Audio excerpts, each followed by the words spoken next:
Cette année, le train a 90 ans, puisque ce sont 3 entrepreneurs locaux, messieurs Adair, Giros et Loucher, qui ont eu l'idée en 1909 de créer la ligne qui relie le col de Saint-Ignace au sommet de la Rune.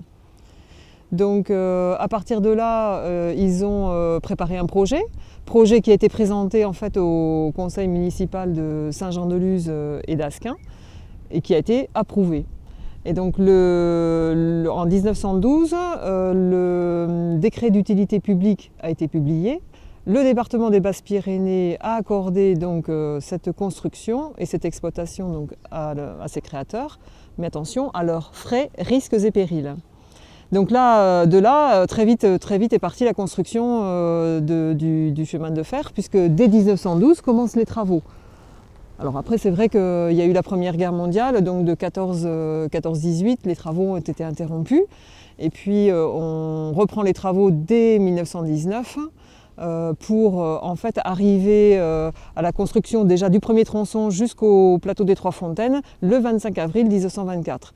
Et puis le 30 juin 1924, fin de la construction de la ligne de chemin de fer.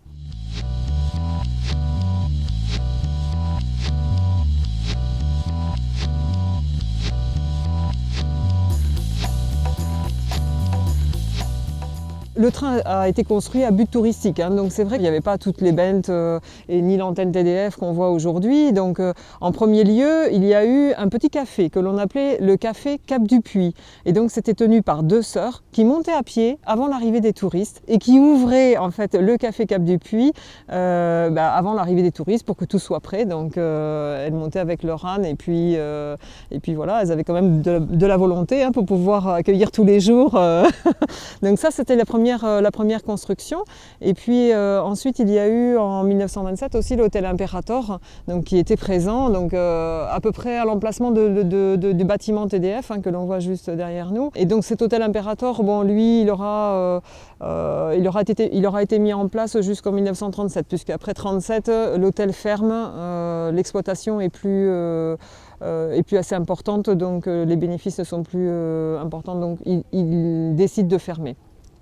Cet hôtel d'ailleurs a été pris après par les Allemands hein, et donc ils ont installé leurs batteries antiaériennes, etc.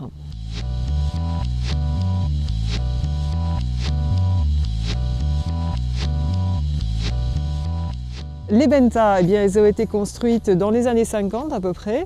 Il faut savoir quand même que tout le matériel a été amené à dos de mulet, hein, puisque les bentas aussi sont sur la partie espagnole. La première grosse benta, effectivement la Rundgen qui a été construite. Donc au départ c'était des petits cabanons et puis peu à peu ça s'est développé.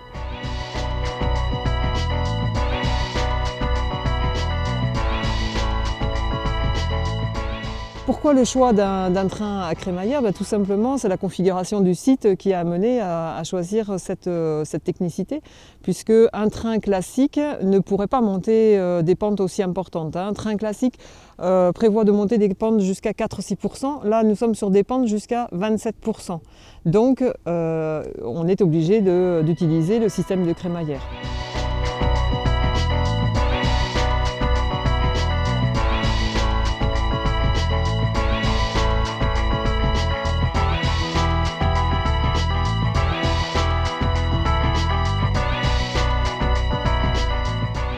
Le train d'où il vient. Les motrices en fait sont originaires de Suisse. Hein. C'est une société qui s'appelle Braun-Boveri qui a donc construit ces machines qui sont exactement les mêmes d'ailleurs qu'un train de la Jungfrau et qui était aussi, dans le temps il y avait un train aussi sur Bagnères de Luchon, donc c'est exactement le même matériel qui a été utilisé. Donc, voilà. Et ce matériel en fait a 100 ans puisque lui il date de 1914. Et les voitures par contre elles ont été construites par une société qui s'appelle Soulet de Bagnères de Luchon, mais par contre elles sont d'origine de conception suisse quand même. Hein. Alors donc allez-y. Encore 2 places. Allez-y, montez. Alors, attendez. Combien vous êtes? Voilà. Combien vous êtes? 2. Allez-y. Allez-y, monsieur, dame, allez-y. Le train c'est une pièce de musée puisqu'il est identique à l'origine, hein. C'est toujours la même technique en fait, qui est employée depuis son origine. Il n'a pas été modifié techniquement du tout. Bien sûr, quand même, il est contrôlé, vérifié chaque année. Et puis, voilà, les pièces usées sont remplacées. Il est entretenu, bien évidemment. Nous avons 4 rames complètes. Donc une rame, c'est donc une motrice et 2 voitures voyageurs.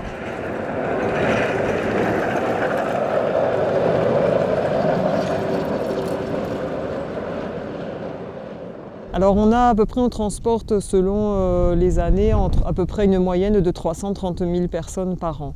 Donc avec des pics forcément sur le mois d'août où on atteint 90 000 personnes transportées sur le mois d'août et en juillet à peu près dans les 75 000 personnes. Le train de la Rune est le premier site touristique du département.